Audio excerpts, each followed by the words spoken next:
पीछे पीछे से। एक बार मुझे पता चलना चाहिए कि आप घर जाके मेहनत करते हो कि नहीं करते हो। आवाज पीछे से आनी चाहिए और कोई नहीं बोलेगा, ठीक है? सबसे पीछे जो है उसी से पूछ रहा हूं मैं। कल अपन ने सदिश राशियां और अधिश राशियां पढ़ी थी, याद होगा आपको। मुझे एक चीज बताओ, आप कार्य किस प्रकार की राशि है? सबसे पीछे वाले से पूछ रहा हूं, कोई नहीं बोलेगा। कार्य किस प्रकार की राशि है?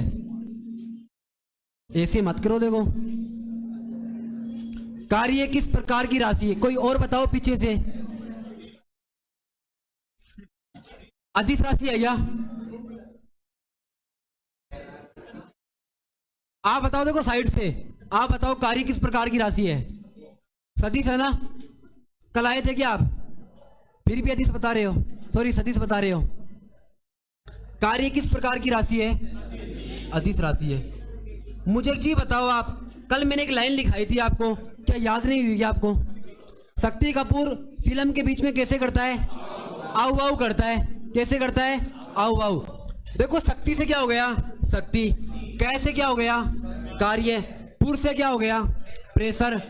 अगर अपन आगे जाएं तो शक्ति कपूर फिल्म के बीच में, तो बीच से क्या हो जाएगा?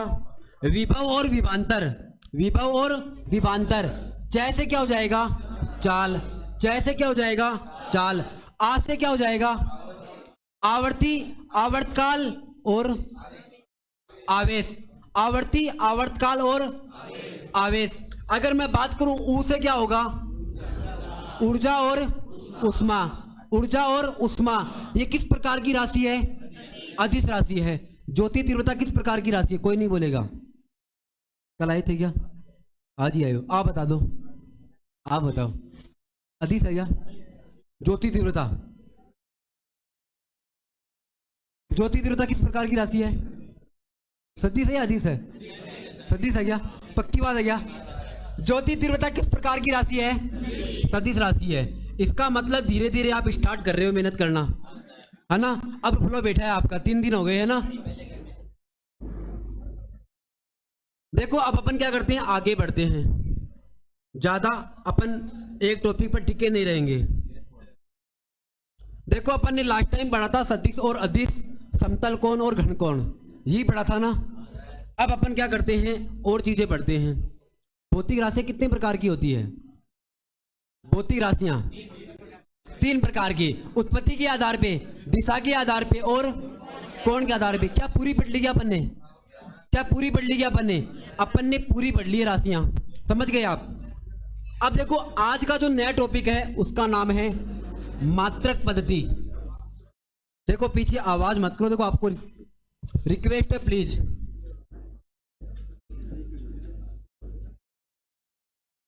आज का अपने पास नया टॉपिक क्या है? मात्रक पद्धति। मुझे एक चीज बताओ, ये नाम पहली बार सुन रहे हो क्या आप? मात्रक पद्धति हो सकता है पहली बार सुन रहे हो। देखो मात्रक पद्धति कितने प्रकार की होती है? मात्रक पद्धति कितने प्रकार की होती है? कितने प्रकार की होती है? मैंने जितनी लाइनें खींची उतनी प्रकार की होगी क्या? इसीलिए खींचता हूं मैं लाइनें कि आप मजबूर हो ये उत्तर बताने के लिए। मात्रक पद्धति कितने प्रकार की होती है? 6 प्रकार की। कितने प्रकार की होती है? मात्रक पद्धति 4 प्रकार की होती है। कितने प्रकार की होती है? 4 प्रकार की होती है। देखो मैंने 6 लिखा ही नहीं था, 4 ही लिखा था। पहले वाली कौन सी है? CGS। देखो साथ साथ में पढ़िए। पहली पद्धति का नाम क्या है? CGS। दूसरी पद्धति का नाम क्या है? FPS। दूसरी पद्धति का नाम क्या है? FPS। तीसरी पद्धति का नाम क्या है? MKS। चौथी पद्धति का नाम क्या है? SI। चौथी पद्धति का नाम क्या है? SI।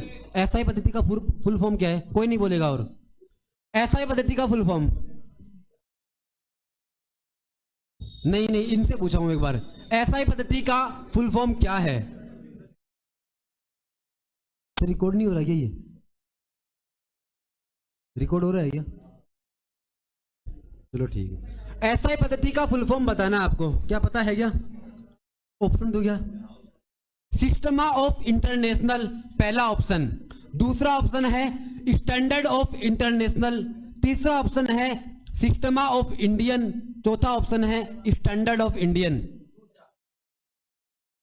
स्टैंडर्ड ऑफ इंटरनेशनल क्या? जिन्होंने पहला बताया है ना वो खुशियां मना सकते हैं, उनका सही हो गया है। सिस्टमा ऑफ इंटरनेशनल, एसआई पद्धति का पूरा नाम क्या है अपने पास? System of international. देखो मैंने इसी का क्यों पूछा, क्योंकि यही आपके पेपर में पूछा जाएगा। ये तो सबको पता है, ये तो सबको पता है। मुझे बताओ यहां सी किसको रिप्रेजेंट कर रहा है? यहां पे सीजीएस पद्धति में सी किसको रिप्रेजेंट कर रहा है? सेंटीमीटर को। किसको रिप्रेजेंट कर रहा है बताओ? सेंटीमीटर को रिप्रेजेंट कर रहा है।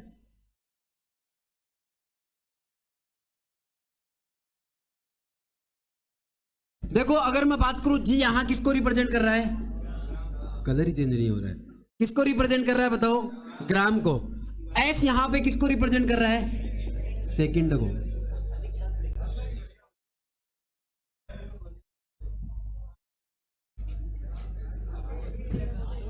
देखो अगर मैं बात करूं एफ, देखो नहीं हुआ ना,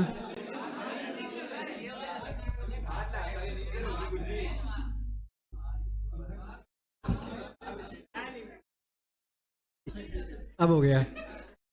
देखो एफ का मतलब क्या हो जाएगा? एफ का मतलब क्या हो जाएगा? फुट हो जाएगा। पी का मतलब क्या हो जाएगा? पाउंड हो जाएगा। पी का मतलब क्या हो जाएगा? पाउंड। और एस का मतलब क्या हो जाएगा? सेकंड। एस का मतलब क्या हो जाएगा बताओ? सेकंड हो जाएगा। अब मैं बात करूं एम का मतलब क्या होगा? एम का मतलब क्या होगा? मीटर। के का मतलब क्या हो जाएगा? किलोग्राम। केजी लिख दूं ना। एस का मतलब क्या होगा? सेकंड। देखो एक सिंपल सा प्रश्न पूछता हूं आपसे, इसी पद्धति से आपको सामने दिख भी जाएगा उसका उत्तर, अगर आप दिमाग लगाओगे तो। देखो पद्धति कितने प्रकार की होती है? 4 प्रकार की। मात्रक पद्धति में ऐसा कौन सा मान है जो सभी राशियों में समान होता है? दिख रहा है क्या आपको? आपके पेपर में पूछा जाएगा कि सभी मात्रक पद्धतियों में कौन समान होता है? समय समान होता है। सही बात है क्या ये? देखो समय का मात्रक यहाँ क्या है? यहां भी सेकंड, और यहां भी क्या है? और यहां भी सेकंड ही चलेगा। यहां भी क्या रहेगा? सेकंड ही रहेगा। इसका फुल फॉर्म क्या है मेरे पास? System of international. System of international, ये इसकी फुल फॉर्म होगी अपने पास। अब एक चीज बताना मुझे, सबसे छोटी पद्धति यही होगी अपने पास। देखो ये सेंटीमीटर में है, ये फुट में है, उसके बाद ये मीटर में, उसके बाद और कन्वर्जन होगा। इसका मतलब सबसे छोटी यही है ना, बताओ यही है ना। इसीलिए इस पद्धति का दूसरा नाम मेरे पास क्या है? डेसिमल पद्धति। अपन डेसी को छोटा बोलते होंगे मेरे हिसाब से, डेसी को छोटा बोलते हैं ना, इसीलिए इस पद्धति का दूसरा नाम क्या बताओ? डेसिमल पद्धति। मुझे बताओ तकलीफ होगी क्या याद करने में? नहीं होगी ना। देखो ये पद्धति सबसे छोटी है, इसीलिए इसको अपन क्या बोलते हैं? डेसिमल पद्धति। 2 नंबर पे इस पद्धति का और क्या नाम है? ये किस देश की देन है बताओ? कोई बता सकता है क्या? ये सीजीएस पद्धति किस देश की देन है? उसी से अपन इसका नाम भी रखेंगे। इसको अपन फ्रेंच पद्धति बोलते हैं। फ्रेंच कहां पे यूज होती है? फ्रांस में। इसका मतलब ये कहां से आई है पद्धति? फ्रांस से आई है। इसीलिए इस पद्धति का दूसरा नाम क्या है? फ्रेंच पद्धति। क्या नाम है बताओ? फ्रेंच पद्धति। 2 नाम हो गए ना इसके अलग।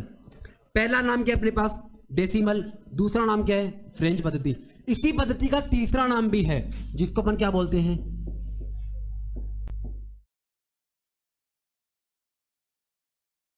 गॉसियन पद्धति। ये आप अपने लेवल पर याद रख लेना, इसको समझ गए क्या आप? देखो सीजीएस पद्धति के 3 अलग अलग नाम हैं। पहला फ्रेंच पद्धति, दूसरा डेसिमल पद्धति, और तीसरा मैंने क्या लिखा है यहाँ पे? गॉसियन पद्धति। याद रख पाओगे ना आप? अब अपन आगे बढ़ते हैं। ये कौन सी पद्धति है बताओ? एफपीएस। कोई बता सकता है इस पद्धति को अपन क्या और क्या बोलते हैं? ये किस देश की देन है? ये किस देश की देन है एफपीएस? चलो आपको पता नहीं है, क्या पढ़ करके नहीं आए क्या? मैं तो एक दिन पहले चैप्टर को डिस्क्लोज कर देता हूं कि क्या पढ़ने वाले हैं, उसके बावजूद भी नहीं पढ़ते हो आप। अरे गति तो था, उससे पहले मैंने आपको बोला था कुछ रह गया है। अच्छा गति का पढ़ करके आए हो गया? पूछ लूंगा 2-4%।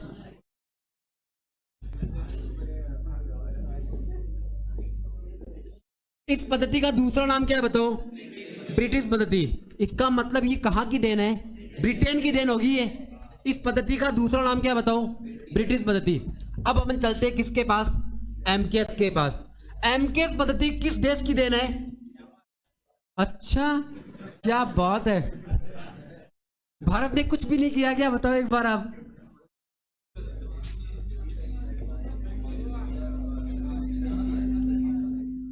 देखो इस पद्धति का दूसरा नाम क्या है बताओ?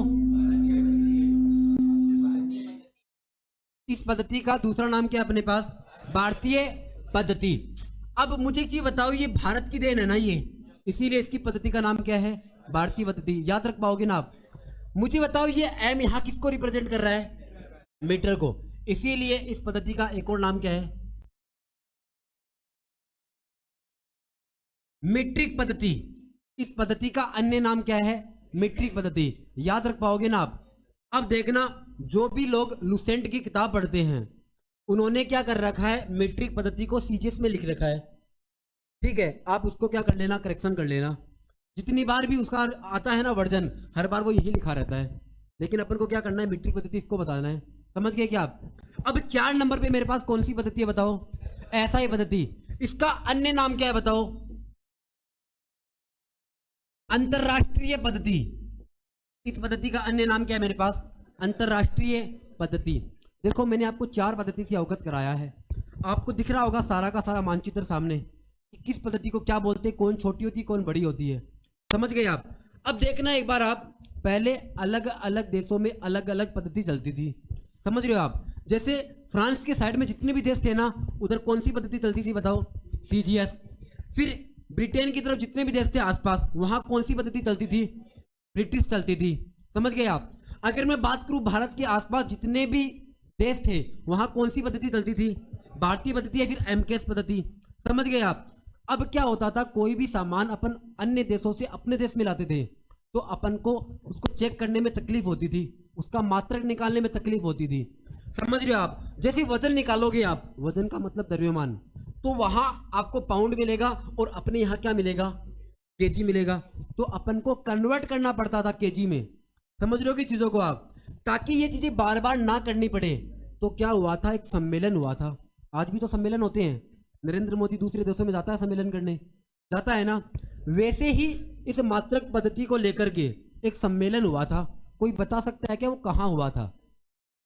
कोई बता सकता है कहां हुआ था? ऑप्शन दूं क्या? हाँ ऑप्शन दे देता हूं। देखो पहला ऑप्शन सुनना आप, पेरिस फ्रांस में। पेरिस फ्रांस में। दूसरा है स्टॉकहोम स्वीडन में। स्टॉकहोम स्वीडन में। तीसरा मेरे पास है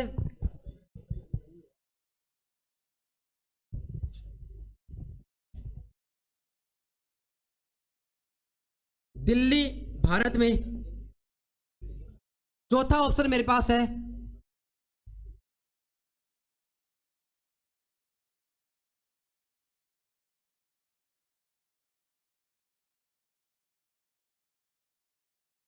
जर्मनी में।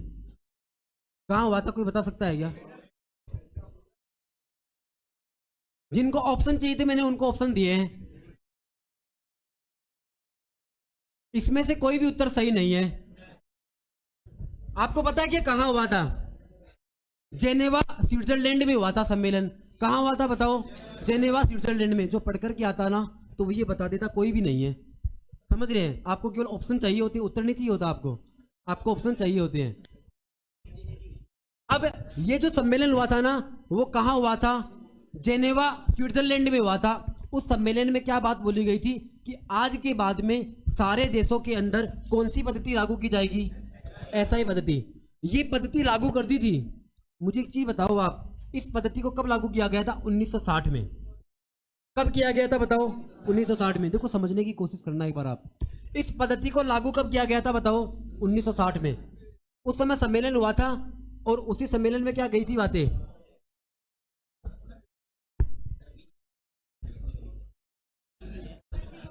अपने आप हो जाए।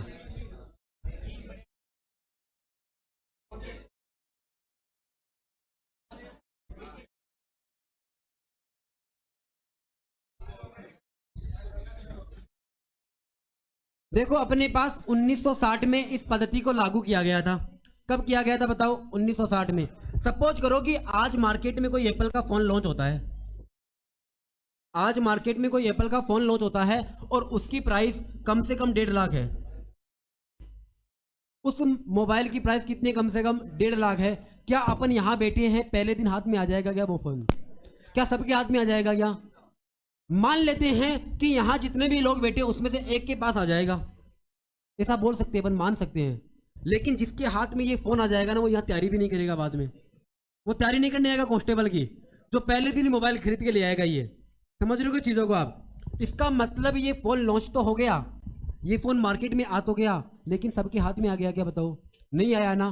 अब ये अपने हाथ में आते आते कम से कम 5 साल लग जाएंगे। जब वो पुराना हो जाएगा तो अपन पुराना खरीदेंगे, नया नहीं खरीदेंगे।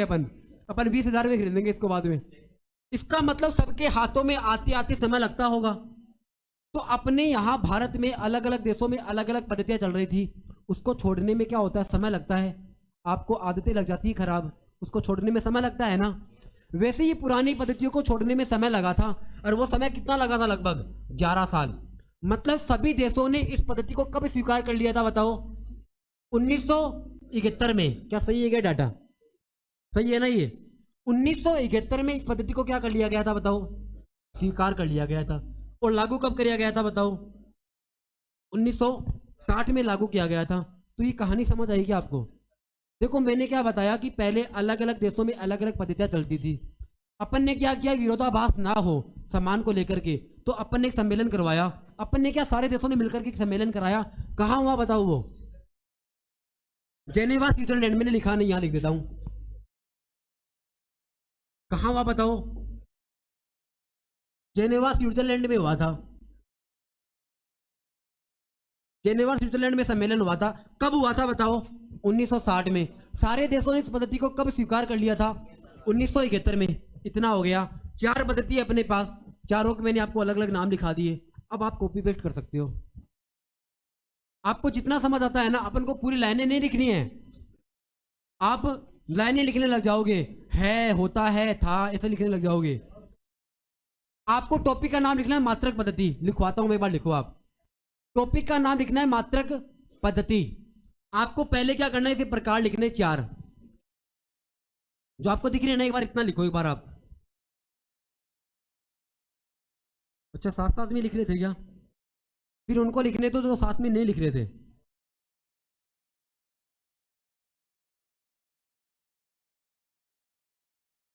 अपनी कॉपी के बीचों बीच लाइन में मात्रक पद्धति लिखो, 4 भागों में तोड़ो इसको। एक बार इतना लिखो एक बार आप। इसके अन्य नाम ये सब लिखो एक बार आप, और कुछ मत लिखना एक बार आप। फिर मैं लाइन से लिखा दूंगा आपको चीजें। सुंदरता का परिचय नहीं दिखाना है, समझ गए क्या आप? नहीं तो कॉपी में आपकी मैं ले जाऊंगा छीन करके बाद में। नोट्स के रूप में काम में ले लूंगा मैं भी बाद में।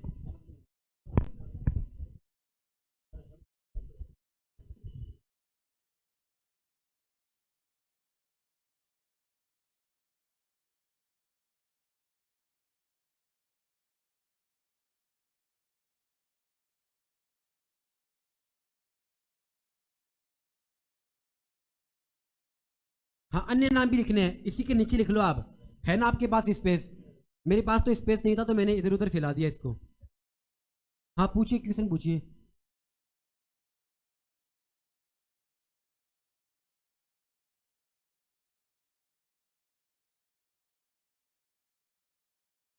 हाँ,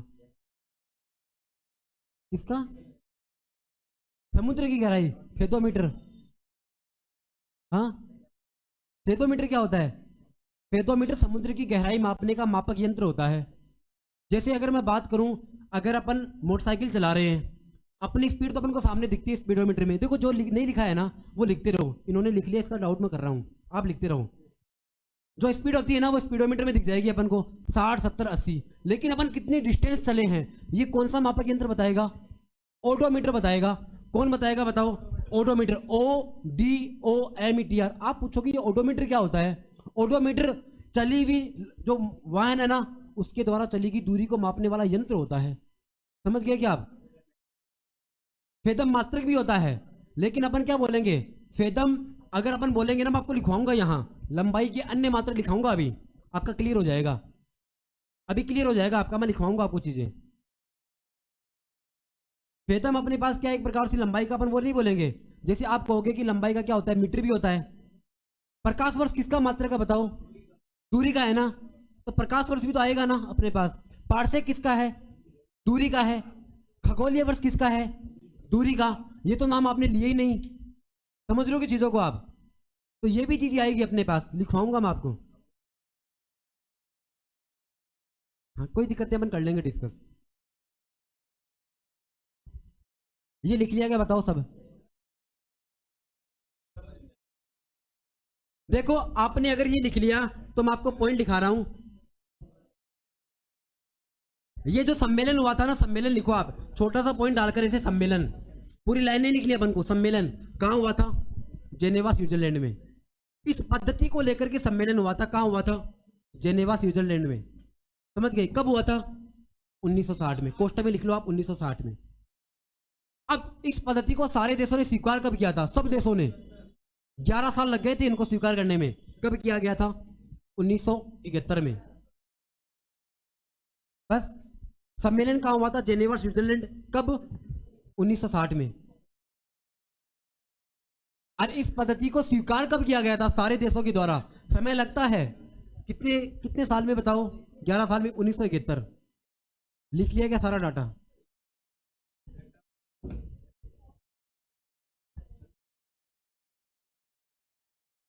देखो ये मात्रक पद्धति, देखो चारों पद्धति है ना अंतरराष्ट्रीय पद्धति के लिए। इस पद्धति को लेकर के सम्मेलन हुआ था। फिर सारे देशों में कौन सी पद्धति अपनाई गई बताओ, अंतरराष्ट्रीय पद्धति अपनाई गई बाद में। इनका क्या हो गया, खेल ही मिट गया बाद में। अलग अलग देशों की जो लड़ाई चल रही थी वो खत्म हो गई।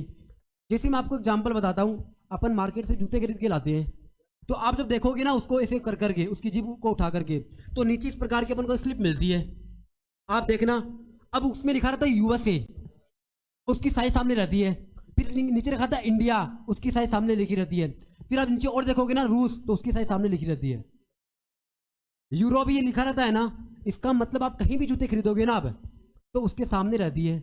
अब मुझे बताओ कोई मैन्युफैक्चरर इंडिया का ही है, तो वो क्या अमेरिका वाले का लिखेगा क्या स्टैंडर्ड वहां पे, नहीं लिखेगा।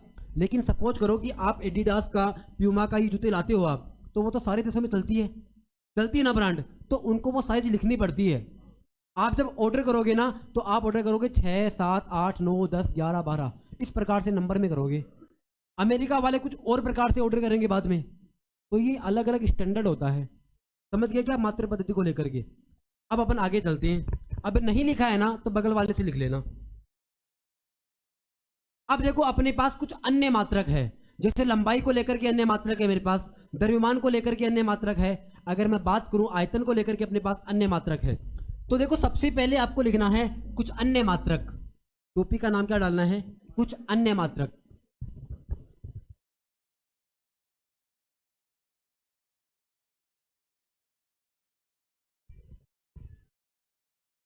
कुछ अन्य मात्रक लिख लिया होगा आपने। अब देखो कुछ अन्य मात्रक में सबसे पहले आपको क्या लिखना है, प्रकाश वर्ष। देखो ये आपको समय का लग रहा होगा मात्रक, लेकिन ये समय का नहीं है। सबसे ज्यादा पूछा जाने वाला प्रश्न है ये, प्रकाश वर्ष। ये अपन किसका मात्रक पढ़ रहे हैं बताओ, लंबाई के अन्य मात्रक पढ़ रहे हैं अपन। देखो कुछ अन्य मात्रक में पहले नंबर पे आपको लिखना है लंबाई। लंबाई में पहले नंबर पे क्या लिखना है, प्रकाश वर्ष। अब मुझे बता सकता है कोई प्रकाश वर्ष क्या होता है, लंबाई का मात्रक तो होता है। देखो जब प्रकाश, सूर्य से प्रकाश निकलता है, वो एक वर्ष में कितनी दूर चला जाता है, वो क्या होता है बताओ अपने पास, एक प्रकाश वर्ष होता है। देखो समझने की कोशिश करना आप। ये तो मेरे पास 1 साल हो गया, क्या बताऊं, 1 साल हो गया। अब 1 साल में दिन कितने होते हैं, 365 दिन। कितने होते हैं ना, 365 दिन हो गए अपने पास, इनटू ये तो दिन में कन्वर्ट हो गए। अब एक दिन में घंटे कितने होते हैं, 24 हो गए ना ये। अब देखो घंटे के अंदर अगर मैं बात करूं मिनट कितनी होती है, 60। कितनी होती है बताओ, 60। 60 एक मिनट में सेकंड कितने होते हैं, 60। क्या ये सेकंड में कन्वर्ट हो गया क्या पूरा डाटा।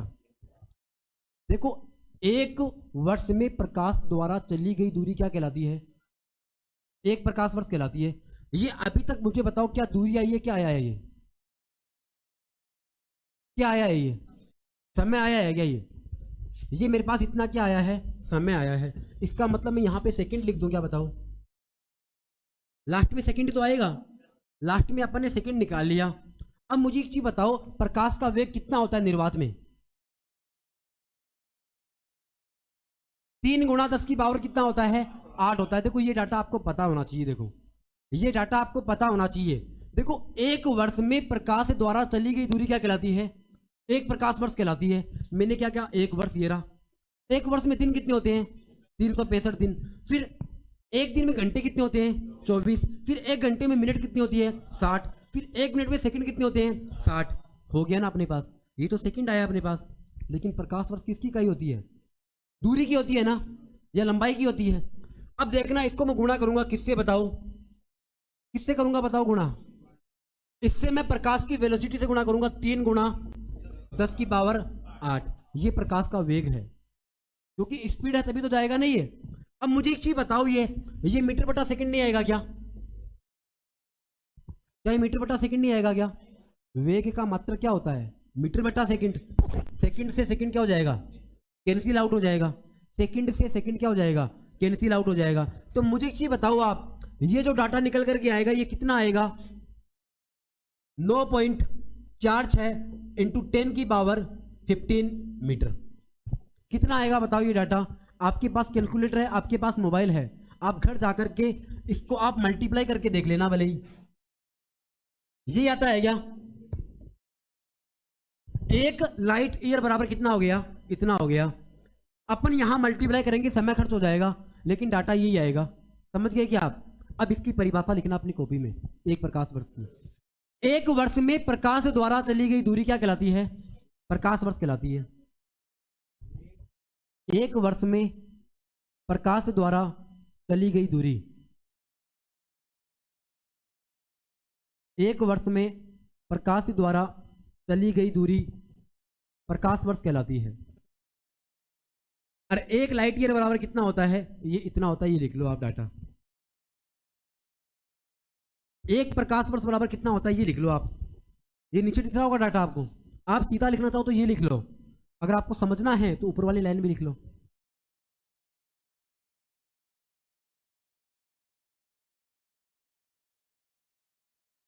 दोनों लाइन लिखनी हो तो दोनों लिख सकते हो, नहीं तो अपने पेपर में तो क्या आएगा?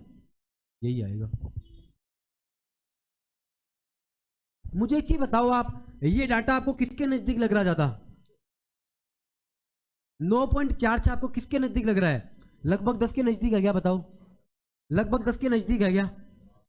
मैं इसको लगभग 10 नहीं लिख सकता क्या? मुझे एक चीज बताओ आप, लगभग 10 लिख सकता हूं ना? ये 10 गुणा 10 की पावर 15 नहीं हो गया क्या? बताओ एक बार आप। क्या मैं इसको लगभग 10 की पावर 16 नहीं लिख सकता क्या? नहीं लिख सकता क्या? लिख सकता हूं, क्योंकि ये मान आपको लगभग में जब पूछता है ना तो ऑप्शन में 10 की पावर 16 ही देगा आपको। अरे ऐसे कैसे हो जाएगा? मुझे एक चीज बताओ आप, मुझे इसको बताओ, मैं 12 लिख सकता हूँ क्या? लगभग 12 लिख सकता हूँ क्या? आप तो कहोगे लगभग लगभग कितना भी लिख दो, ऐसे थोड़ी होता कोई। लगभग तो या तो 9 लिखोगे या फिर 10 लिखोगे। 9 क्यों नहीं लिखा? क्योंकि मुझे 10 की पावर 16 बनाना था। समझ लो चीजों को आप। देखो कोई भी चीज जबरदस्ती नहीं होती है। मैंने जबरदस्ती करा था क्या इसके साथ? देखो 10 की पावर 16 आ गया ना। अब आपके साथ क्या वेरिएशंस कर सकता है? वो आपको अलग यूनिट में पूछ सकता है। जैसे आपको पूछेगा कि एक प्रकाश वर्ष कितना होता है। देखो जिससे पूछो ना वही बताना, ज्यादा होशियार की पूछनी बनने की जरूरत नहीं है। मैं ऑप्शन दे रहा हूं आपको। एक प्रकाश वर्ष बराबर कितना होता है?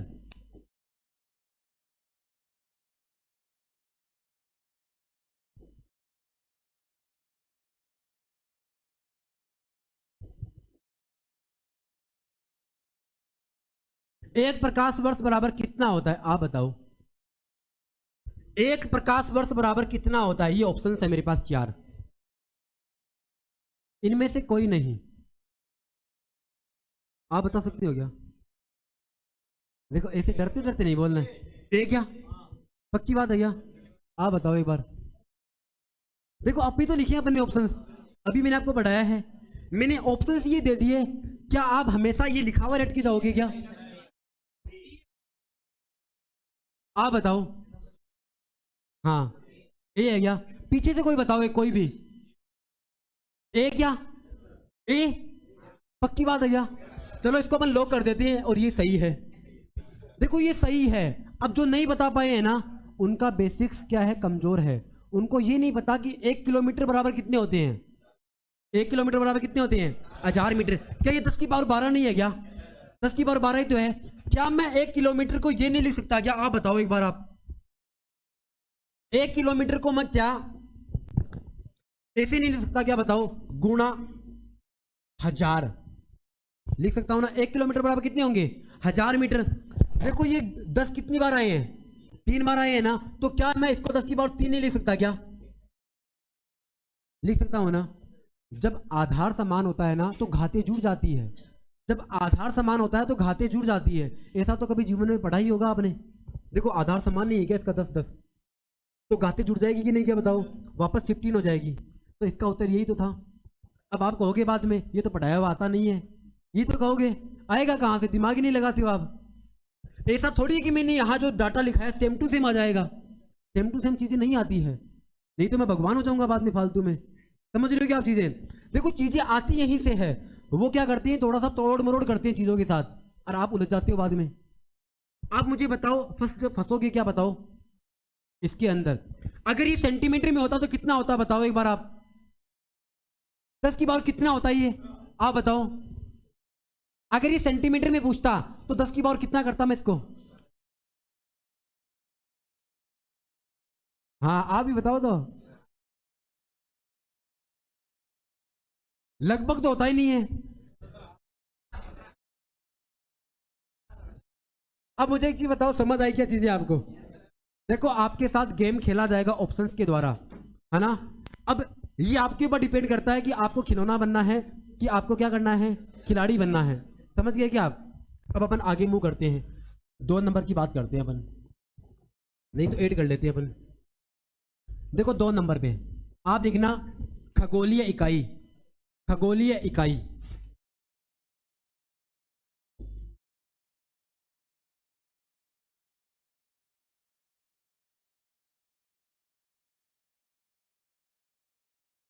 Astronautical unit.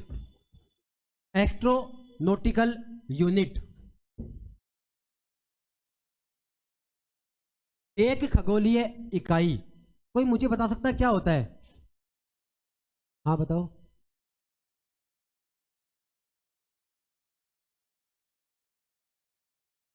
प्रकाश और प्रकाश और सूर्य के बीच की दूरी को। देखो पृथ्वी और सूर्य के बीच की दूरी को अपन क्या बोलते हैं? एक खगोलीय इकाई बोलते हैं। ये लाइन लिख लो एक बार आप।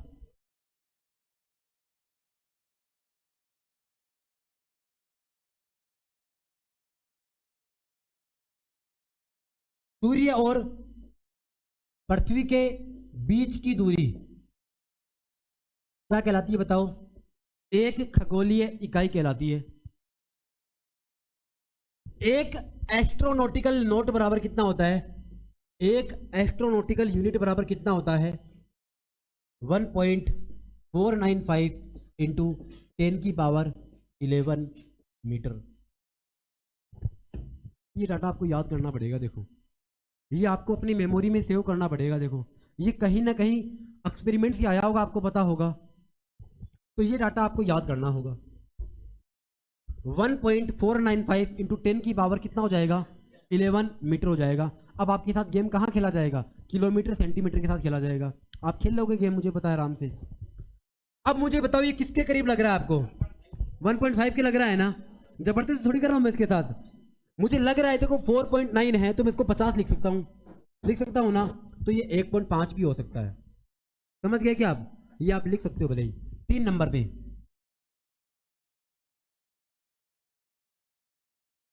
एक पारसेक। एक पारसेक। 1 पार्सेक। इसको अपन को क्या लिखना है परिभाषा के रूप में? लंबाई का सबसे बड़ा मात्रक।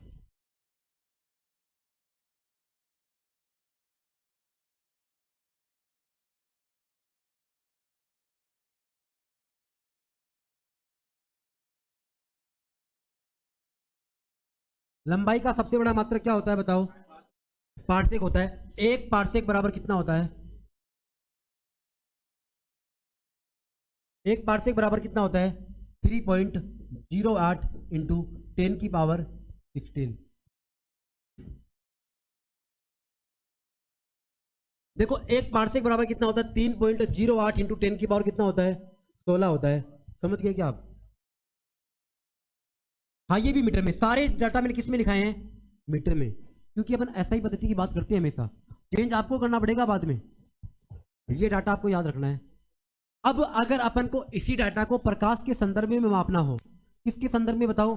1 प्रकाश वर्ष के संदर्भ में मापना हो, मुझे एक चीज बताओ, क्या मैं लगभग उसको 1 प्रकाश वर्ष बोल सकता हूं क्या? इसको 10 की पावर 16 को, मैं एग्जैक्ट की बात नहीं कर रहा हूं, लगभग की बात कर रहा हूं। क्या मैंने लगभग 10 की पावर 16 नहीं लिखाया? आपको लिखवाया है ना? तो यहां पे क्या आएगा? ये लगभग आ जाएगा। इसका मतलब 1 पार्सेक बराबर कितना हो जाएगा?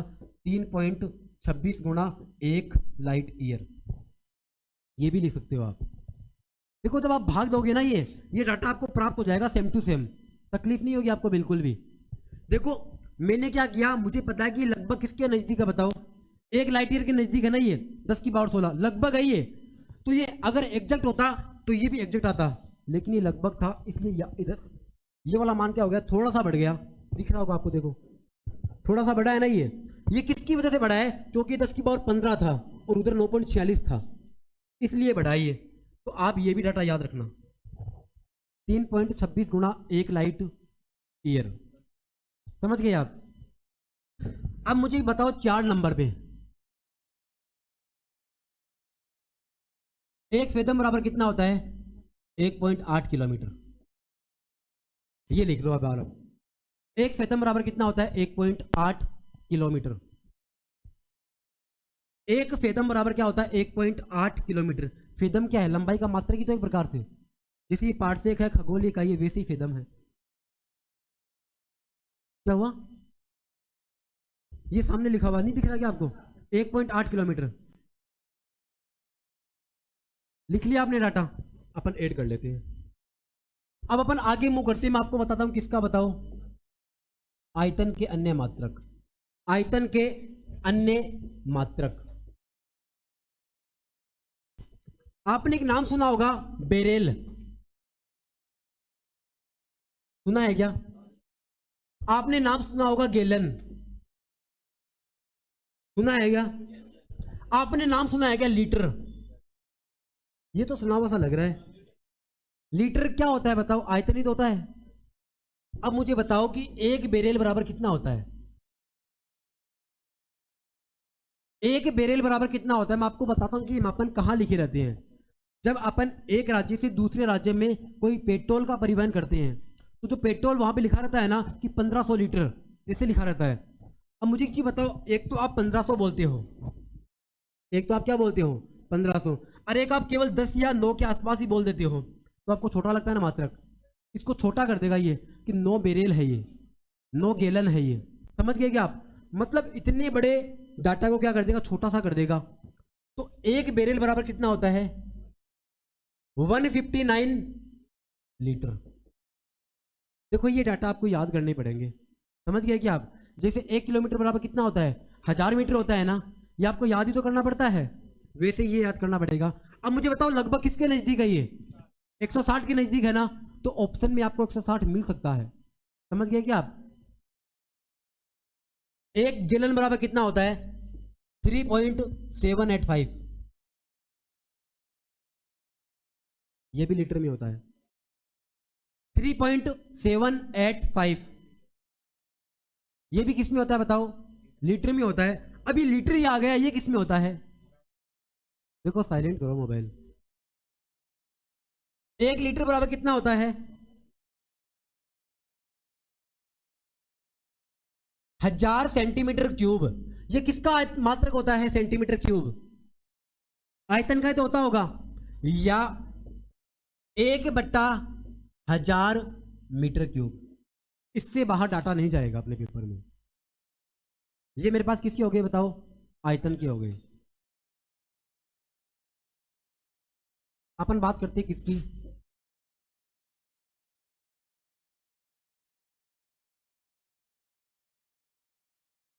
द्रव्यमान के अन्य मात्रक।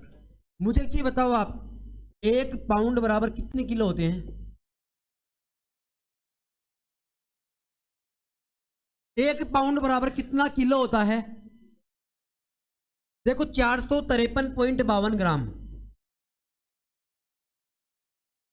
देखो ये डाटा आपको याद करने पड़ेंगे, इसमें समझने का कुछ भी नहीं है। 1 पाउंड बराबर कितना होता है? 453.52 ग्राम। आपने ये भी नाम तो सुना ही होगा, 1 औंस बराबर कितना होता है? OUNCE, औंस बोलते हैं इसको अपन। ये कितना होता है? लगभग 28 ग्राम होता है। ये लगभग कितना होता है बताओ? 28 ग्राम। ये लगभग कितना होता है? 28 ग्राम होता है। 28.32 होता है मेरे हिसाब से शायद। देखो जिस प्रकार अपन किलोग्राम बोलते हैं ना, तो किलोग्राम किसका मात्रक है? द्रव्यमान का। तो आपको ये बोल सकता है कि पाउंड किसका मात्रक है? द्रव्यमान का। औंस किसका मात्रक है? अब मुझे एक चीज बताओ, क्या ये मुद्रा नहीं होती है क्या? मुद्रा भी तो होती है, जिसको हम पौंड बोल देते हैं। बोलते कि नहीं बोलते हैं बताओ? तो ये पौंड मुद्रा भी होती है, ये क्या होता है? द्रव्यमान के मात्रक भी होते हैं। समझ गए क्या आप? ये आपको याद रखने हैं। अब अपने पास देखो यही है मोटा मोटा 3 मैंने आपको लिखा है, लंबाई, आयतन और द्रव्यमान। इससे बाहर अपने पेपर में नहीं जाएगा। समझ गए क्या आप? अब देखो मेरी तरफ से पहला चैप्टर कंप्लीट हो गया है, मात्रक एवं मापन। पहला चैप्टर मेरी तरफ से पूरा हो गया है। अब आपका काम क्या है? घर जाकर के आप ऑब्जेक्टिव लगाओगे। समझ गए क्या आप? घर जाकर के क्या लगाओगे? ऑब्जेक्टिव। थ्योरी तो पेपर में आनी नहीं है, आएंगे क्या बताओ? ऑब्जेक्टिव आएगा। समझ गए क्या आप? लिख लिया था क्या सबने बताओ? लिख लिया था। अब अपने पास नया चैप्टर क्या है बताओ? गति वाला चैप्टर अपने पास नया। कौन सा चैप्टर है बताओ? गति वाला चैप्टर। देखो एक बार अपन चीजें क्या करते हैं, समझ लेते हैं एक बार। इस मोशन वाले चैप्टर को अपन हिंदी में क्या बोलते हैं? गति बोलते हैं। कोई मुझे बताएगा क्या गति क्या होती है? बता सकता है क्या मुझे कोई? देखो एक तो नाम आप पढ़ते होंगे चाल, पढ़ते हो ना आप? एक नाम पढ़ते होंगे आप वेग, पढ़ते होंगे आप? एक नाम आप पढ़ते होंगे त्वरण। इनसे रिलेटेड जो भी अपने पास फैक्ट है ना, डाटा है, वो सब अपन किस में अध्ययन करेंगे? इस गति वाले चैप्टर में करेंगे। आपको ये बोला जाएगा कि गति का अध्ययन क्या कहलाता है? कोई बता सकता है क्या? गति का अध्ययन क्या कहलाता है? इसका मतलब ऐसी शाखा जिसमें चाल, वेग, त्वरण या इससे संबंधित तथ्यों का अध्ययन किया जाता है, क्या कहलाता है? गति तो ये चैप्टर का नाम है मेरे पास। इसका अध्ययन क्या कहलाता है? गतिकी कहलाता है। क्या कहलाता है? गतिकी कहलाता है। इसका मतलब गति का अध्ययन क्या कहलाता है? अब क्या आपको लगता है कि ये ऑप्शन में नाम देगा आपको गतिकी? नहीं देगा, नालायक नहीं पेपर बनाने वाला। समझ रहे क्या आप चीजों को? वो कभी भी आपको नाम ये गतिकी नहीं देगा। अब इसको इंग्लिश में क्या बोलते हैं, वो नाम हिंदी में देगा, काइनेमेटिक्स।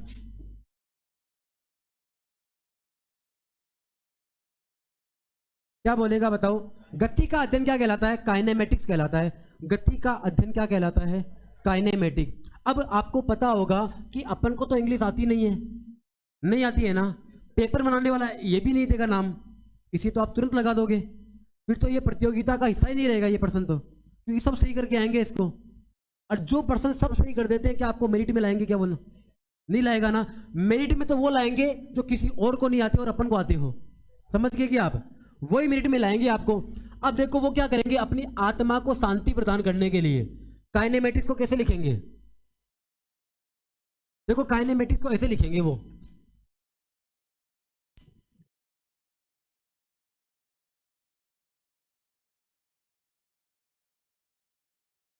और अपनी आत्मा को शांति मिल जाएगी। हिंदी में लिखा हुआ है, लेकिन समझदार आदमी को पता है ये हिंदी नहीं है, इंग्लिश है ये। है ना। तो आपको ये नाम लिख लेना एक बार अपनी कॉपी में। चैप्टर का नाम स्टार्ट कर लो आप, गति। परिभाषा अपन को लिखनी नहीं है, ये अपनी नोट्स की सुंदरता बढ़ाते हैं, पेपर में नहीं आती है, समझ गए होंगे आप। गति का अध्ययन क्या कहलाता है? काइनेमेटिक्स कहलाता है, हिंदी में गतिकी बोलते हैं, समझ गए आप। अब मुझे एक चीज बताओ आप, क्या एक ही समय के अंदर कोई स्थिति गति में भी हो सकती है क्या, और कोई स्थिति विराम में भी हो सकती है क्या? एक बार अपना थोड़ा सा जो विचार है उसको एक बार फैलाइए आप और सोचने की कोशिश करिए कि क्या एक ही स्थिति में, मैं क्या एक ही समय की बात कर रहा हूं, मैं थोड़ा सी संदर्भ बिंदु बदल जाएंगे, क्या वो गति में भी हो सकती है क्या, और क्या वो विराम में भी हो सकती है क्या? क्या हो सकती है क्या? हो सकती है क्या? देखो अपन एक बार बात कर लेते हैं, क्या वास्तव में ऐसा होता है कि नहीं होता है। आपने ट्रेन का नाम तो सुना ही होगा। ट्रेन में इस प्रकार से अपने पास क्या बताओ, डिब्बे हैं। देखो इसमें एक बर्थ तो इधर है और एक बर्थ इधर है, आमने सामने बैठने की, यही है ना। और इधर अपने पास झांकने के लिए क्या है बताओ, खिड़कियां हैं। होती कि नहीं होती बताओ झांकने के लिए खिड़कियां? नहीं तो अपन मर जाएंगे इसी के अंदर, नहीं झांकेंगे तो। अब एक चीज गौर करना, कुछ महानुभाव यहां बैठे हुए हैं, 4 लोग, और यहां बैठे हुए हैं। देखो अपन चेक करते हैं कि वास्तव में एक ही समय में क्या वो गति में भी हो सकती है क्या, क्या वो विराम में भी हो सकती है क्या, समझने की कोशिश करना आप। देखो मैं बात करता हूं किसकी, देखो इस ट्रेन के अंदर कुछ यात्री बैठे हुए हैं, अगर वो कुछ खिड़की के बाहर की ओर देख रहे होते हैं, खिड़की के बाहर की ओर देख रहे होते हैं, तो मुझे एक चीज बताओ आप, जो पेड़ होते हैं ना, वो पेड़ उनको पीछे की ओर चलते हुए नजर आते हैं। क्या ये बात सही है क्या? सही है क्या ये? क्या ये पेड़ वास्तव में चल रहे थे क्या? नहीं चल रहे थे। इसका मतलब अपन को आभास हो रहा था ना अपन को आभास। अपन को आभास ये क्यों हो रहा था बताओ एक बार आप। ट्रेन चल रही थी, अब मुझे चीज बताओ, ट्रेन इधर चल रही थी तो अपन को ये इधर चलते हुए नजर आएंगे, अगर ट्रेन इधर चलेगी तो अपन को इधर चलते हुए नजर आएंगे। क्या बात सही है क्या ये? इसका मतलब विपरीत दिशा में अपन को चलते हुए आभास होते हैं। दूसरी स्थिति देखना एक बार आप, मैंने क्या किया, इसका संदर्भ बिंदु बदला बाहर की ओर, है ना। तो मुझे ये ट्रेन चलती हुई नजर आई ना, ये ट्रेन मुझे चलती हुई नजर आई ना। इसमें आपको कोई तकलीफ हुई क्या समझने में? देखो मैंने क्या करी, मेरी नजरों को बाहर किया तो मुझे खंबा दिखाई दिया, खंबा पीछे की ओर, ट्रेन आगे की ओर। क्या ये बात सही है क्या? अब देखना मैंने मेरा संदर्भ बिंदु बदल दिया, मैं क्या कर रहा हूं, अब बाहर तो नहीं झांक रहा हूं, मैं सामने की तरफ ही देख रहा हूं, जो यात्री और बैठे हैं ना उनकी तरफ देख रहा हूं। अब मुझे एक चीज बताओ, आपको ट्रेन चलती हुई नजर आएगी क्या? आपको ट्रेन चलती हुई नजर आएगी क्या? महसूस जरूर हो सकती है अगर मान लो कि कुछ हिचकोले आ जाए तो, अदरवाइज आपको ये चलती हुई नजर आएगी क्या बताओ? नहीं आएगी ना। इसका मतलब ट्रेन यहां पे किस स्थिति में है बताओ? क्या वास्तव में विराम में है क्या? नहीं है ना, वास्तव में विराम में नहीं है, लेकिन वो क्या रही थी बताओ, चल रही थी।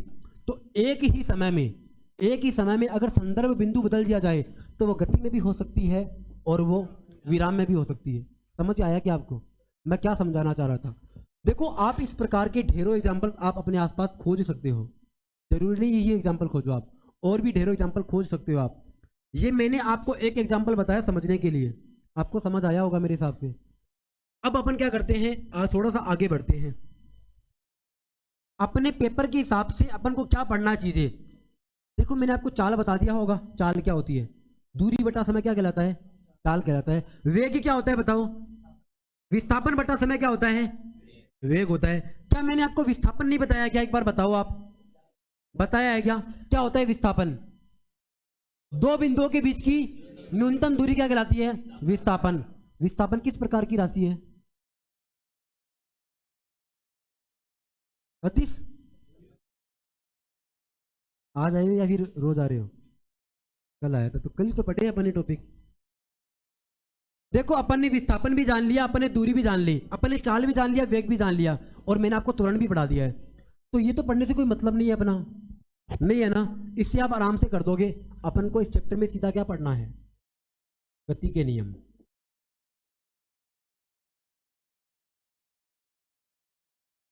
क्या हुआ? हाँ न्यूटन का, अरे अपन पढ़ तो रहे हैं अभी। मैंने आपको क्या बताया, एग्जाम्पल ही तो बताया मैंने आपको क्या कहा कि अगर मैं यहां खड़ा हुआ हूं, है ना, तो मैं विराम में भी हो सकता हूं और मैं गतिशील भी हो सकता हूं। ये चीजें समझाइए। अभी तो मैंने न्यूटन के नियम समझाए नहीं आपको, तो कैसे बता दूं इसमें लग रहे हैं कि नहीं लग रहे हैं? एक बार समझने की कोशिश करिए, मैं आपको बता दूंगा। देखो अपन को क्या पढ़ना है, गति के नियम पढ़ना है। और मैं आपको ये बता रहा हूं कि अगर ये नियम आपने मिस कर दिए ना, आपने 1% डेफिनेटली मिस कर दिया है। जरूरी नहीं कि अपन जिस पेपर सेट में बैठे उसमें आए, हो सकता किसी और सेट में आ जाए, क्योंकि पेपर तो मल्टीपल सेट में बनेंगे, आपको पता है। एक पेपर तो होगा नहीं, अलग अलग सेट में बनेगा, और डेफिनेटली यहां से पर्सन आते ही आते हैं, डेफिनेटली आते हैं। अब देखो अपन थोड़ा सा आगे चलते हैं। अपन को केवल क्या पढ़ना है बताओ? गति के नियम पढ़ने हैं। कोई मुझे बता सकता है कि गति के नियम किसने दिए थे? न्यूटन ने दिए थे। इसीलिए इसको अपन क्या बोलते हैं? न्यूटन के गति के नियम बोलते हैं। क्या बोलते हैं? न्यूटन के गति के नियम बोलते हैं। उन्होंने कितने नियम दिए थे बताओ? 3 दिए थे। कितने नियम दिए थे बताओ संख्या में? 3। 1, 2 और ये 3। कितने दिए थे बताओ? 3 दिए थे। 1, 2 और 3 मैंने कर दिए। समझ गए क्या आप? अब मुझे एक चीज बताओ, ये नियम न्यूटन ने कब दिए थे? ये पेपर में आ सकता है पर्सन, मसलन अक्सर आपको नहीं लिखाता हूं, लेकिन जहां आएगा ना अपने पास यूज, वहां मैं आपको लिखवाऊंगा। ये नियम न्यूटन ने कब दिए थे बताओ? 1687 में दिए थे। कब दिए थे बताओ? 1687 में दिए थे। अब आपको पूछेगा कि न्यूटन के गति के नियमों का प्रतिपादन कब किया गया? कितना बताओगे आप डाटा? 1687। 1687 में न्यूटन के गति के नियम दिए गए। अब अपन एक स्टेप आगे मूव करते हैं। ये न्यूटन महाशय तो अब तो है नहीं है, नहीं है ना, लेकिन उसका नाम आज भी अपने जहन में है कि नहीं है बताओ? आप मात्र के रूप में याद करते होंगे या किसी और फॉर्म के रूप में याद करते होंगे। बार बार अपन इसका नाम गुनगुनाते हैं, न्यूटन का गुनगुनाते हैं ना। इसका मतलब अगर अपन फिजिक्स की बात करेंगे तो न्यूटन तो आए बिना नहीं रहेगा, आएगा ही आएगा, इसका नाम सुनना ही पड़ेगा। तो इस न्यूटन महाशय ने किताब लिखी थी, और उस किताब में ये नियम सारे के सारे लिखे हुए थे। ये सारे नियम किताब में लिखे हुए थे। उस किताब का नाम बता सकते हो क्या? उस किताब का नाम क्या था बताओ? प्रिंसिपिया। इसका मतलब न्यूटन ने ये नियम किस किताब में लिखे थे बताओ? न्यूटन ने गति के नियम किस किताब में लिखे थे बताओ? प्रिंसिपिया नामक किताब में लिखे थे। समझ गए क्या आप? मुझे कोई बता सकता है क्या? देखो, इसको एक एहसास हुआ था कि वो एक पेड़ के नीचे बैठा हुआ था और सेब अचानक नीचे गिरता है, तो उसको पता चला कि हमेशा ना कोई चीज ऊपर से नीचे की ओर क्यों गिरती है, गुरुत्वाकर्षण बल है। उसके बारे में वही बताया होगा, न्यूटन का सार्वत्रिक गुरुत्वाकर्षण का नियम पता होगा आपको। अब मुझे एक चीज बताओ आप, ये जो बात थी, ये बात बहुत साल पहले अपने इंडिया का एक आदमी था, उसने बता दी थी, लेकिन अपने पास रिसोर्सेज नहीं थे लिखने के लिए। समझ रहे हो कि चीजों का? मैंने पहले भी एक नाम बताया था आपको, महर्षि कर्नाद का। इसी क्लासरूम में बताया था क्या? नहीं बताया होगा, चलो ठीक है। महर्षि कर्नाद ने परमाणु के बारे में बता दिया था, लेकिन उस समय अपने पास रिसोर्सेज नहीं थे, अपन लिख नहीं पाए थे। और आपको पता होगा, कोई भी चीज अपन क्या करते हैं, स्टाम्प पेपर पे लिखते हैं ना, तब वो प्रूव होती है, अदरवाइज क्या करते हैं, उसको प्रूव नहीं माना जाता है। मैंने बोल दिया आपको हवाबाजी में, वो क्या सही होगी क्या बताओ? नहीं होगी ना। जो आदमी लिखित प्रमाण देगा ना, उसी को उसका पुरस्कार मिलेगा। समझ गए आप? उसी प्रकार से एक ब्रह्मगुप्त नाम का आदमी था, उसने भी यही कहा था कि कोई भी वस्तु हमेशा ऊपर से नीचे की ओर ही आती है। समझ गए क्या आप? और ये बात कई सालों बाद किसने बताई? बाद में वापस से न्यूटन ने बताई। और नाम किसका आ गया? न्यूटन का। आपके पेपर में पूछा जाएगा कि न्यूटन से पहले ये बात किसने बताई थी, तो आप क्या बताओगे? ब्रह्मगुप्त। कहाँ का था ब्रह्मगुप्त? भारतीय था। समझ गए क्या आप? अब मुझे एक चीज बताओ आप, अपन ने इतनी बात जान ली कि न्यूटन का नियम कब प्रतिपादन किया गया बताओ? 1687 में। किस किताब में लिखा गया था? प्रिंसिपिया नामक किताब में लिखा गया था। इसके पहले नियम को क्या बोलते हैं अपन? न्यूटन की गति का प्रथम नियम, यही बोलते होंगे। दूसरे को अपन क्या बोलते हैं? द्वितीय नियम। तीसरे को अपन क्या बोलते हैं? तृतीय नियम। इसी नाम से पुकारते हैं अपन वास्तव में। न्यूटन का पहला नियम, न्यूटन का दूसरा नियम और न्यूटन का तीसरा नियम। मुझे एक चीज बताओ आप, ये नियम और किस नाम से जाना जाता है? जड़त्व का नियम। इस नियम को अपन और किस नाम से जानते हैं?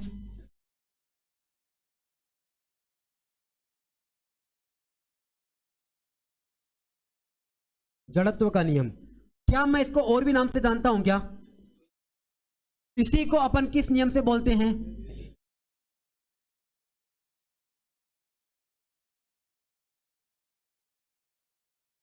इसी को अपन क्या बोलते हैं? गैलीलियो का नियम बोलते हैं। देखो न्यूटन ने 3 नियम दिए थे, पहला, दूसरा और तीसरा। मैंने अभी इसके अन्य नाम बताए हैं, अभी समय लगेगा इनको समझने में। अगर मैं बात करूं दूसरे नियम को अपन किस नाम से जानते हैं? कोई बताएगा क्या मुझे? संवेग संरक्षण का नियम। ये तो अलग नियम चलता है, न्यूटन ने दिया ही नहीं था ये। न्यूटन ने तो दिया ही नहीं था संवेग संरक्षण का नियम। संवेग संरक्षण का नियम न्यूटन ने नहीं दिया था। मुझे बताओ इस नियम का दूसरा नाम क्या है? कोई बता सकता है क्या? मुझे बताओ आप, इस नियम से अपन को किस बात के बारे में पता चलता है? बल के बारे में पता चलता है कि बल वास्तव में क्या चीज होती है। इसका मतलब इसको अपन कौन सा नियम बोलते हैं?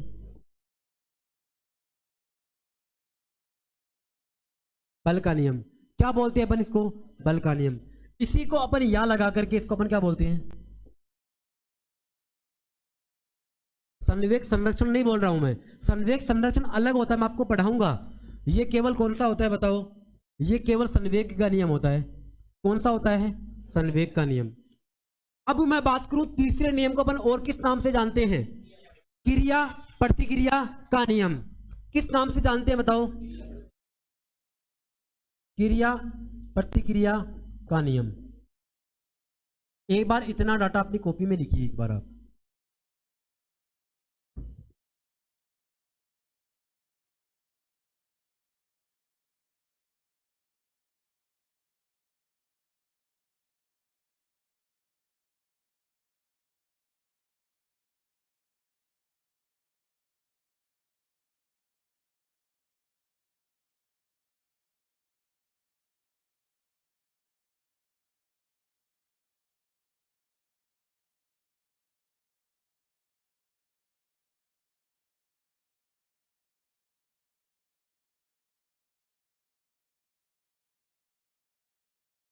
क्लास के बीच में ही देखो, गति के नियम 3 प्रकार के होती है, आपने लिखा होगा, नहीं लिखे तो एक बार लिखो आप 1 मिनट में। प्रतिपादन कब किया गया था बताओ? 1687 में। देखो अगर आप साथ साथ बोलोगे ना, चीजें आपको यही याद हो जाएगी। गति के नियम किस किताब में लिखे गए थे? प्रिंसिपिया नामक किताब में लिखे गए थे। किस किताब में लिखे गए थे? प्रिंसिपिया। देखो अगर मैं आपसे पूछूं कि गति के पहले नियम को अपन और किस नाम से जानते हैं? जड़त्व का नियम और दूसरा गैलीलियो का नियम। पहला जड़त्व का नियम और दूसरा गैलीलियो का नियम। अगर मैं आपसे पूछूं दूसरे नियम को अपन और किस नाम से जानते हैं? बल का नियम या संवेग का नियम। अगर मैं बात करूं आपसे तीसरे नियम अपन को किस नाम से जानते हैं? क्रिया प्रतिक्रिया का नियम। अगर आप किसी को एक थप्पड़ मारोगे तो सामने से डेफिनेटली एक नहीं तो 2 तो आएंगे आपके पास। आएंगे कि नहीं आएंगे?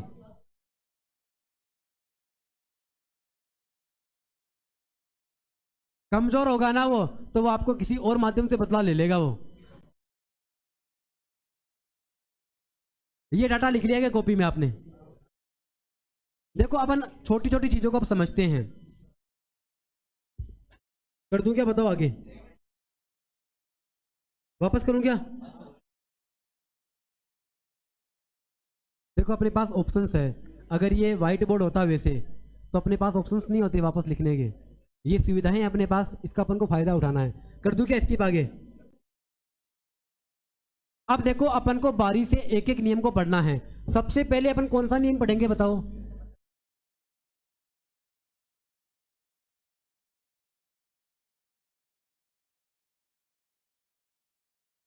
देखो अब मैं आपको समझा रहा हूं, समझने की कोशिश करना चीजों को। अब एक बार आप अपनी कॉपी को बंद कर सकते हो, अभी अपन कुछ नहीं लिखेंगे। मेरे पास देखो समय का मुझको लगता है अभाव है, थोड़ा सा टाइम हो गया। अपन जितना समझ सकते हैं समझने की कोशिश करते हैं, जब तक वो टीचर नहीं आ जाता है ना। क्या आ गई? कोई नहीं आया अभी तक, आएगा सामने आ जाएंगे। देखो प्रथम नियम क्या होता है क्या नहीं होता है, देखो समझने की कोशिश करना पीछे पीछे। देखो आवाज मत करो। देखो यदि कोई वस्तु स्थिर है, सपोज करना ये बोर्ड यहां पे लगा हुआ है, यदि कोई वस्तु स्थिर है तो वो स्थिर ही रहना चाहती है। मुझे एक चीज बताओ, क्या ये हिल रही है? क्या ये नहीं हिल रही है ना? अब देखो अगर मैं इसके ऊपर कोई बाह्य बल ना लगाऊं तब तक ये हिलेगी नहीं। अगर मैं जैसे ही बाह्य बल लगाऊंगा ये हिल जाएगी ना अपनी स्थिति से। इसका मतलब कोई भी स्थिति तब तक नहीं हिलती है जब तक अपन उसके ऊपर कोई बाह्य बल ना लगाए, चाहे वो गतिमान हो चाहे वो क्या हो, स्थिर हो। अब मुझे एक चीज बताओ, आप अगर आप एक ही जगह पर लंबे टाइम तक बैठे रहते हो तो कई बार आपने सुना होगा अपने पेरेंट्स ये बोलते हैं कि इसका तो जड़ चाल की दिख है, बोलते नहीं एक लैंग्वेज। देखो जड़ का मतलब क्या होता है, स्थिर हो जाना होता है। सपोज करो कि जड़ चाल गई किसी पेड़ के, इसका मतलब वो पेड़ हिलेगा नहीं, अब नहीं हिलेगा ना अपनी जगह से। जड़ का मतलब ही क्या होता है बताओ, अपनी विराम स्थिति में बने रहना। इसका मतलब वो हमेशा किसका विरोध करता है बताओ।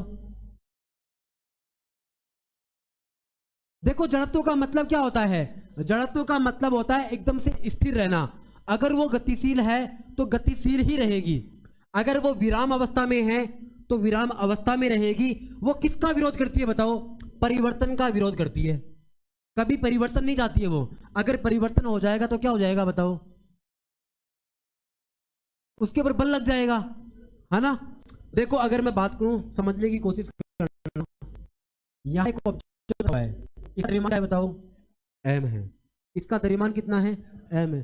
देखो एक पर्सन आप सुनते होंगे, एक बार पहले आपसे पूछता हूं, देखो एक व्यक्ति का वजन कितना है बताओ, 60 किलो है।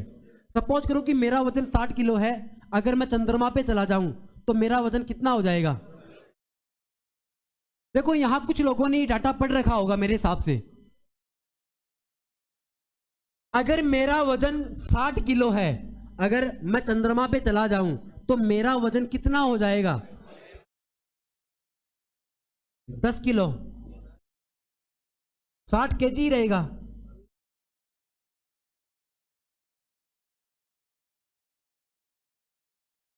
देखो मेरा वजन कितना रहेगा बताओ, 60 का 60 ही रहेगा। अब मैं आपको कारण बताता हूं। देखो ये एक वस्तु यहां रखी हुई है, अगर मैं इसके धक्का लगाता हूं, अभी विराम अवस्था में है ना ये, अगर मुझे इसको गतिशील करना है तो मुझे इसके ऊपर क्या लगाना पड़ेगा, बाह्य बल F लगाना पड़ेगा। जैसे ही मैं बल लगाऊंगा ये खिसक करके आगे आ जाएगी और ये वस्तु यहां आ गई। मुझे एक चीज बताओ आप, अगर इसका द्रव्यमान 1 किलो था और मैं इसको सरकाया हूं, क्या इसका वजन 950 ग्राम हो गया क्या, क्या इसका 1500 ग्राम हो गया क्या, ये क्या परिवर्तन आया क्या। द्रव्यमान कभी नहीं बदलता है, द्रव्यमान कभी नहीं बदलता है, चाहे आप इस यूनिवर्स में कहीं चले जाओ। आप अगर सपोज करो कि यहां लिखा रहता 60 न्यूटन, अगर मेरा वजन कितना है बताओ, 60 न्यूटन है, अगर चंद्रमा पे चला जाऊं तो मेरा वजन कितना हो जाएगा, इस बार क्या हो जाएगा बताओ, 10 न्यूटन हो जाएगा। वो बताओ किसके कारण हुआ है, कोई बता सकता है क्या। वो इस जी के कारण हुआ है। किसके कारण हुआ है, इस जी के कारण। मैं आपको आने वाले समय में बताऊंगा। ये m द्रव्यमान का यहाँ पिंड रखा हुआ है, ये कब तक स्थिर रहेगा बताओ, ये तब तक ही स्थिर रहेगा तब तक अपन बाह्य बल ना लगाएंगे। बाह्य बल लगाते ये क्या हो जाएगा बताओ, बाह्य बल लगाते ही क्या हो जाएगा बताओ, गतिशील हो जाएगा। क्या सही बात है क्या ये। अब मुझे एक चीज बताओ आप, अगर कोई चीज पहले से गतिशील है, पहले से गतिशील है, वो हमेशा क्या रहेगी बताओ, गतिशील ही रहेगी। सपोज करो कि एक गाड़ी 60 की स्पीड से चल रही है, कितने की स्पीड से चल रही है बताओ, 60 की स्पीड से गाड़ी चल रही है। आपको पता होगा ये अपने आप रुक जाती है, रुक जाती है ना कुछ समय के बाद। ना तो आप एक्सीलेटर दबाते हो ना आप ब्रेक लगाते हो, कुछ समय बाद ये गाड़ी अपने आप रुक जाएगी। आपने तो बाह्य बल लगाया ही नहीं, फिर कैसे रुक गई बताओ आप। घर्षण बल, इसका मतलब यहां पे बल काम कर रहा है, आपको नहीं दिख रहा होगा लेकिन यहां पे एक बल काम कर रहा है जिसका नाम क्या है, घर्षण बल। अगर मैं इस घर्षण बल को खत्म कर दूं तो ये गाड़ी कभी नहीं रुकेगी, ये गाड़ी कभी नहीं रुकेगी और इसी गति से चलती रहेगी। तो एक चीज आपको समझ आई होगी पहले नियम में, यदि कोई वस्तु स्थिर है तो वह स्थिर रहना चाहती है, गतिशील है तो गतिशील ही रहना चाहती है, जब तक कि उस पर क्या नहीं लगाया जाए, बाह्य बल ना लगाया जाए। ये तो इसकी होगी बड़ी सारी परिभाषा। इसकी छोटी सी परिभाषा अपन क्या ले सकते हैं, वर्तमान स्थिति में परिवर्तन करना बाह्य बल लगा करके क्या कहलाता है, गति का पहला नियम कहलाता है। देखो वर्तमान स्थिति गतिशील भी हो सकती है और वर्तमान स्थिति क्या हो सकती है, विराम में भी हो सकती है। इसका मतलब क्या हो गया मेरे पास, ये इसकी क्या हो गई, परिभाषा हो गई। देखो परिभाषा अपन इसकी लिख लेते हैं एक बार। कोई आया नहीं तो सामने, चलो ठीक है।